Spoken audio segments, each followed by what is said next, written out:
Saudara-saudari yang kekasih, kita berjumpa kembali pada petang hari ini Rabu 8 Juli 2020 dalam sebuah renungan tengah minggu. Pada kesempatan petang hari ini, nas yang dipergunakan diambilkan dari Keluaran pasal 15 ayat yang ke-20 yang berbunyi sebagai berikut. Lalu Miriam, nabiah itu, saudara perempuan Harun, mengambil rebana di tangannya, dan tampillah semua perempuan mengikutinya memukul rebana serta menari-nari. Saudara sering kasih Tuhan, pada petang hari ini fokus renungan kita adalah pada Miriam, yaitu saudara perempuan Harun dan Musa. Kita tahu bahwa Musa telah dipilih oleh Allah untuk memimpin umat Israel keluar dari perbudakan bangsa Mesir dengan cara yang sangat menakjubkan, sehingga umat Israel mengalami sebuah kemenangan besar. Mereka dimerdekakan dari perbudakan, dan juga bangsa Mesir harus mengalami suatu kekalahan yang sangat pahit. Mereka harus tenggelam di Laut Merah. Maka ungkapan syukur yang dinyatakan oleh umat Israel bukan karena kekalahan pasukan Mesir, tetapi karena Firaun tidak mampu menentang kehendak Allah dengan cara apapun berdasarkan keinginan manusia. Pada saat itu, Miriam mengambil inisiatif untuk memimpin perempuan-perempuan dalam sebuah tarian untuk mengungkapkan rasa syukur dan sukacita mereka atas kemerdekaan yang menakjubkan yang telah membebaskan mereka dari perbudakan yang 400 tahun lamanya. Mereka memuji Allah dengan rebana, dengan tari-tarian, dengan puji-pujian. Ya, bagi kita mungkin memuji Allah dengan tari-tarian sedikit aneh. Akan tetapi, di dalam masa perjanjian lama, hal itu lazim. Dan mungkin di Israel sana sampai saat ini juga tradisi itu mungkin masih terjadi. Kita juga bisa mengingat di dalam dalam 2 Samuel pasal 6 ayat yang ke-14 dikisahkan bagaimana Daud menari-nari mengelilingi tabut perjanjian sebagai suatu bukti rasa syukur dan sukacita ketika ia dapat mempertahankan tabut perjanjian itu. Demikian juga sikap Maryam, saya ulangi, sikap Miriam dapat menjadi contoh bagi kita ketika Allah memimpin kita keluar dari situasi yang tanpa harapan, ketika Allah menyertai kita, ketika Allah mengangkat segala beban-beban kita, ketika Allah membebaskan kita dari segala keadaan yang kita alami pada masa kini, terlebih pada masa pandemi ini. Mungkin kita berada dalam situasi sudah 3 bulan lebih berada dalam masa situasi pandemi, tetapi kita sadar karena Allah menyertai kita, karena Allah memampukan kita, karena Allah memerdekakan kita. Meskipun kita di tengah-tengah pandemi, kita masih dapat memuji Allah, kita dapat bersyukur dan bersukacita kepada Allah. Mari kita tunjukkan hal ini kepada Allah. Saat ini kalau kita menari-nari memuji Allah, mungkin orang menganggap kita aneh. Tetapi Rasul Tuhan menunjukkan atau mengajarkan kepada kita, jika kita saat ini menunjukkan rasa syukur dan sukacita kita karena penyertaan Tuhan dalam sepanjang hidup kita, kita dapat berdoa. Kita juga dapat memuji dengan nyanyian. Nah, akan tetapi dalam situasi saat ini, ada banyak cara yang dapat kita tunjukkan untuk menunjukkan sikap rasa syukur kita kepada Allah. Dengan cara kita turut membantu mengatasi kesulitan sesama kita yang juga berada di dalam kesulitan atau dalam masa pandemi yang menghimpit kehidupan sesama kita. Banyak yang kehilangan pekerjaan, yang tidak punya penghasilan, yang memiliki cadangan pangan yang menipis dan sebagainya. Kita juga dapat menunjukkan rasa syukur kita dengan membantu mereka mengatasi kesulitan-kesulitan mereka. Oleh karena itu para kasih Tuhan, mari kita juga ingin pada hari ini untuk dapat menunjukkan rasa syukur dan terima kasih kita.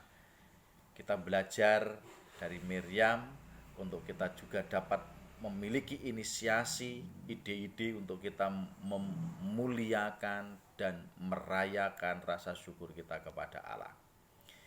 Akan tetapi, kita juga diajarkan oleh Rasul Tuhan untuk kita berdoa kepada Allah. Di dalam doa kita dapat mengungkapkan perasaan baik yang telah Allah lakukan dalam kehidupan kita. Atau juga perasaan-perasaan kita di mana Allah menolong dan menyelamatkan kita dalam situasi-situasi genting, situasi-situasi yang sangat krusial, dan kita merasakan ini adalah tindakan Allah, ini adalah campur tangan Allah, ini adalah perbuatan Allah. Oleh karena itu para kasih Tuhan, kita juga dapat di dalam doa mengevaluasi tentang pengabdian kita, pengikutan kita, kepenurutan kita, kesetiaan kita, dan pengandalan kita kepadanya. Apakah kita sudah sejalan dengan kehendak Allah atau belum? Seperti halnya umat Israel. Dia mempergunakan 10 perintah Allah sebagai standar tindakan untuk setiap umat manusia atau umat Israel pada saat itu di dalam segala tindakan kesehariannya. Sehingga mereka mengacu tindakan-tindakan itu kepada standar, yaitu 10 perintah Allah. Di dalam doa kita juga dapat mengevaluasi tindakan kita. Sudahkah saya melakukan kehendak Allah? Sudahkah saya berkenan kepada Allah? Atau saya hari ini telah menyimpang dari kehendak Allah? Saya hari ini telah menentang kehendak Allah? Saya hari ini telah melakukan kesalahan dan pelanggaran dan lain sebagainya. Oleh karena itu, para kasih Tuhan, kita juga ingin pada hari ini untuk senantiasa menunjukkan empati, simpati kita kepada sesama kita. Itu adalah bagian dari rasa syukur dan sukacita kita kepada Tuhan. Namun demikian, Miriam dan Harun pada saat itu mengetahui bahwa Allah telah memanggil Musa dan menjadikan Musa sebagai perantara Allah untuk mengajar, untuk mendidik, untuk membimbing dan memimpin umat Israel keluar dari Mesir.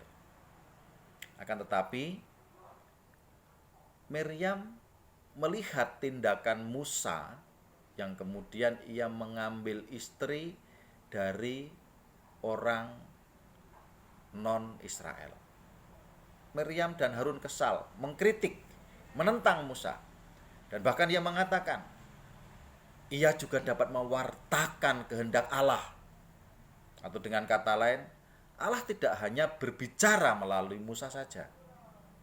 Itu menurut pendapat Miriam dan Harun. Akhirnya ya mereka mempengaruhi umat Israel, menganggap bahwa Musa bukan lagi menjadi bagian dari umat Israel, karena keluar dari Israel karena ia telah mengambil istri dari orang atau perempuan non-Israel.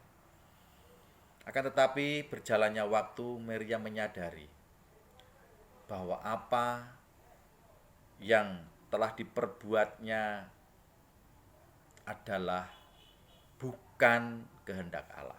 Meskipun ia telah sebagai nabi mungkin ia mengajar, mungkin ia juga memberikan nasihat, ia juga memberikan tentang contoh-contoh tentang 10 perintah Allah dan lain sebagainya yang berdasarkan ide dan gagasannya sendiri, yang seolah-olah itu berasal dari Allah. Akan tetapi Miriam menyadari bahwa apa yang telah diperbuatnya bukan berasal dari Allah. Bahkan Allah sekali-kali tidak berbicara melalui dirinya.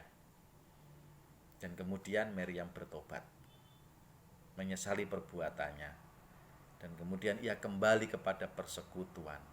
Dia kembali bergabung dengan Musa untuk memimpin umat Israel kepada jalan yang dikehendaki oleh Allah menuju tanah perjanjian.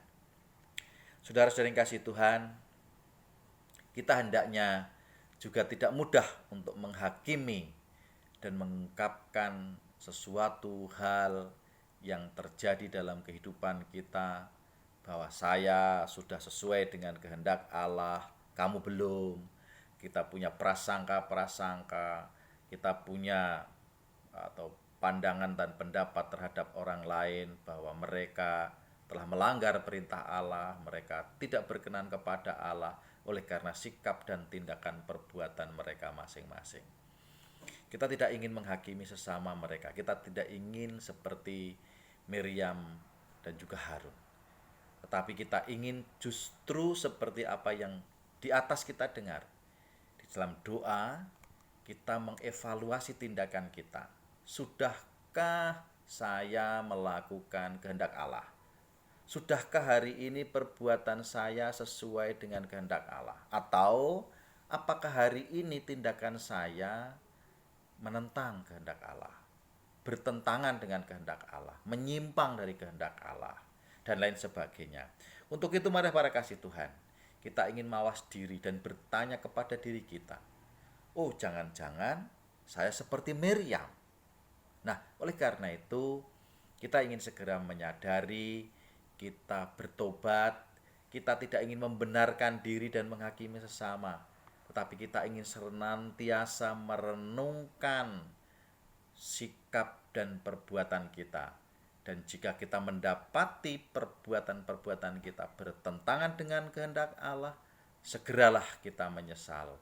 Segeralah kita kembali ke dalam persekutuan untuk kita bersyukur, untuk kita dapat bersukacita dengan tulus kepada Allah bersama dengan sesama kita, bersama dengan saudara-saudari, bersama di dalam sidang jemaat, bersama di dalam persekutuan gereja, sidang jemaat. Oleh karena itu para kasih Tuhan, kita pada hari ini di masa pandemi ini akan dapat bertahan dan pasti dapat melewati masa ini jika kita bersama-sama di dalam satu hati, saling berempati, saling bersimpati, dan kita ingin mengandalkan tuntunan Tuhan.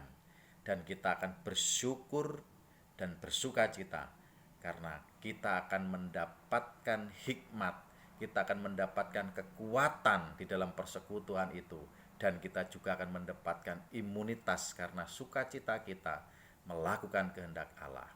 Mari kita ingin senantiasa belajar untuk kita dapat menyadari bahwa segala sesuatu yang terjadi dalam kehidupan kita dikehendaki oleh Allah. Dan kita juga ingin melakukan kehendak Allah itu dengan kemenurutan, pengandalan, pengikutan, dan kesetiaan. Saudara yang kasih Tuhan, saya doakan saudara dan saya dapat kembali melaksanakan kebaktian-kebaktian di dalam rumah ibadah sesuai dengan protokol kesehatan yang ditetapkan oleh gereja, dan kemudian kita dapat merayakan perjamuan kudus. Dan itulah suatu impian kita bersama, itu harapan kita bersama. Dan jika semua umat memiliki harapan dan kerinduan yang sama, maka doa-doa kita yang kita panjatkan kepada Allah adalah suatu rasa ungkapan yang demikian. Maka Allah akan melihat isi hati kita. Dan jika kita menyatakan dengan rasa yang tulus dan sungguh-sungguh, maka Allah akan bertindak. Kita akan diperkenankan, kita semua akan bersuka cita dan bersyukur oleh karena campur tangan dan kehendak Tuhan terjadi di atas bumi, atas kehidupan saudara dan saya. Berbahagialah engkau dan saya untuk senantiasa mengandalkan Tuhan, untuk kita senantiasa bersyukur dan bersuka cita di dalam Tuhan. Amin.